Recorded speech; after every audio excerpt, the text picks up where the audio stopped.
Right, here we are. Follow up to the video in the car today, the car chase.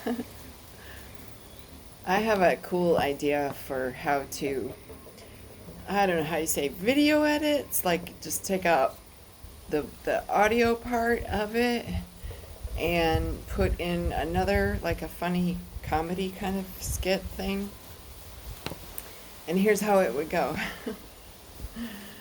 Let's say the guy um, the guy who got out of the car, let's say, the guy that was driving, let's say, from that moment he realized that I was behind him and flicking my bright lights in his mirror trying to tell him stop and pull over if you have something to say to me, right?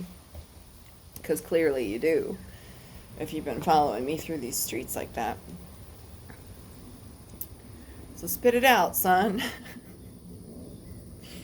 What's on your mind? Anyway, so we could dub that like him inside the car calling his boss, or maybe the boss is sitting next to him and he's saying, "What do I do now? She's behind me." And then his boss says, "Well, just wait until you can find a place to pull over and just sit there and wait for her to pass." I don't know. We could just say, could make up a funny script. So in which case the guy pulls over and stops and I do the same thing. And then he goes, "Oh shit, boss. She didn't go past us. And she's still behind us and she appears to be waiting over there. And what do I do now?" And then the guy sitting next to him says, "Well, put this," I guess it was a gun. It looks so tiny. It's much smaller than the guns I'm accustomed to playing with. But clearly there was something in his pocket and he wanted me to see that. So I did, and I guess at that point I was, according to the script, I was supposed to drive away in fear. But I like to break the script. I like to flip the script. I like to rewrite the script. I like to direct the actors on my stage.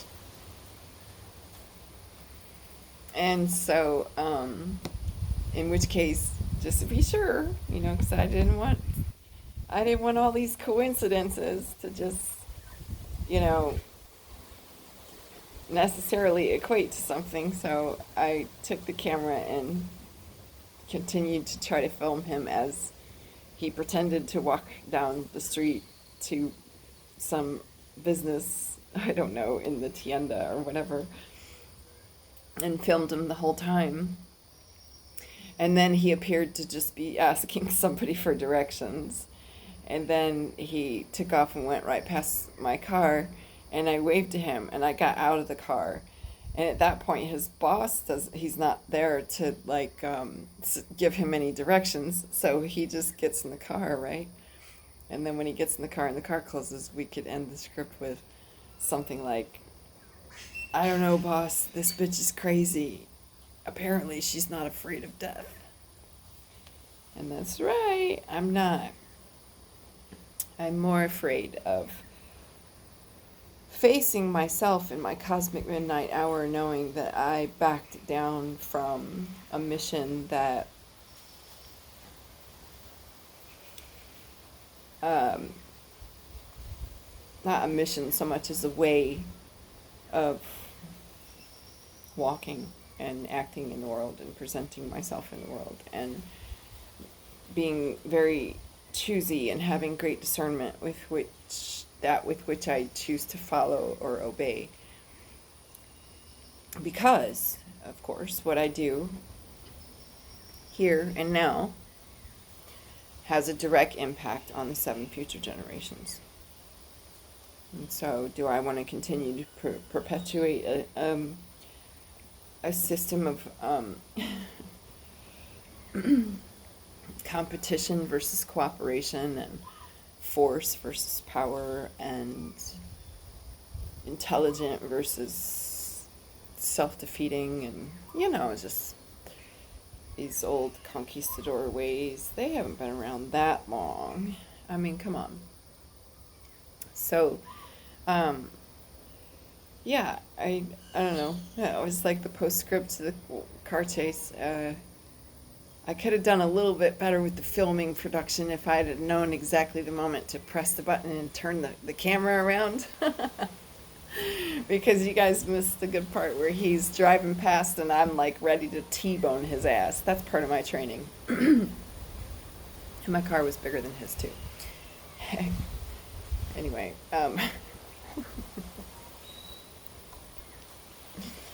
Tekka's looking at me like I'm crazy. Tekka the dog. She's like, "Well, you're a trip." So yeah, you missed that part where I like, and then he was like, "Holy shit!"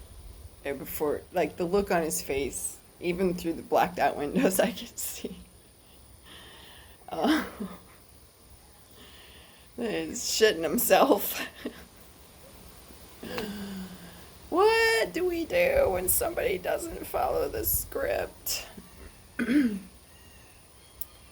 Well,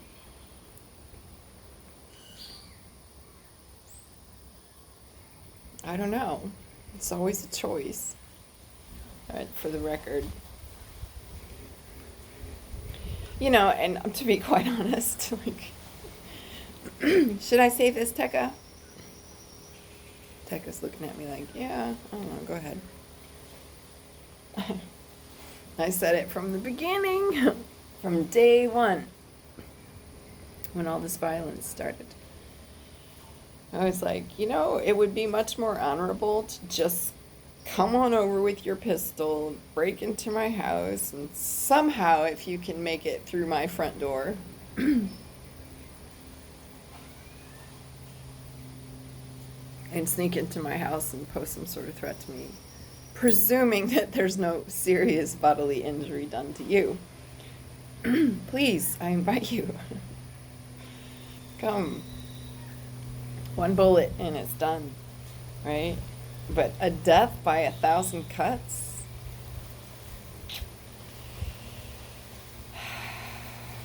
Well, I would just say that it does build the momentum, doesn't it?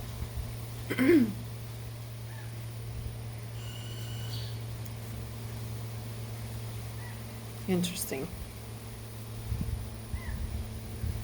Anyhow, I hope you found that. Well, interesting to document being, we call it the car chase. I don't know. Somebody give me some ideas for a good name. What you think we should call that? Car chase sounds so bland. I don't know. We'll see how it goes. And yes, as always, I'm looking for video editors, people that know how to take videos and change the audio and drop in voice clips in, just make it like a more of a production kind of thing. A lot of content. A lot of content. But just it's sort of lacking in the production skills, the production and editing, I guess, is what that's called. So I'll leave that with you, family. I hope you found this to be interesting, useful, humorous, whatever the case is. But it's just my intention to say that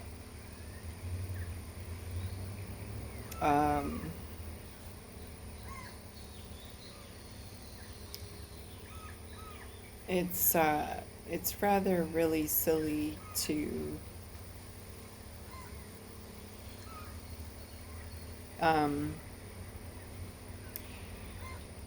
get so caught up in the skin suit game that you're willing to sacrifice your morals, your integrity. Here comes the colibri, the hummingbird. He just flew past. I saw him. And to be brave like that, like the hummingbird, the courageous, brave little bird. And because there will be challenges, that is for sure. But it's not a question of whether the challenges exist. The question is with the grace that we handle or navigate those challenges. And the humility to learn the lessons that we receive from those challenges. So, I don't know who this guy was that's following me around and presuming to make threats on my life.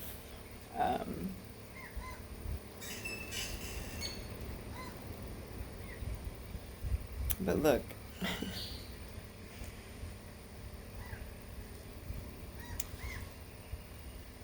just have to face yourself at some point. You have to face yourself and say, did I break natural law? Did I break Great Spirit's law? Did I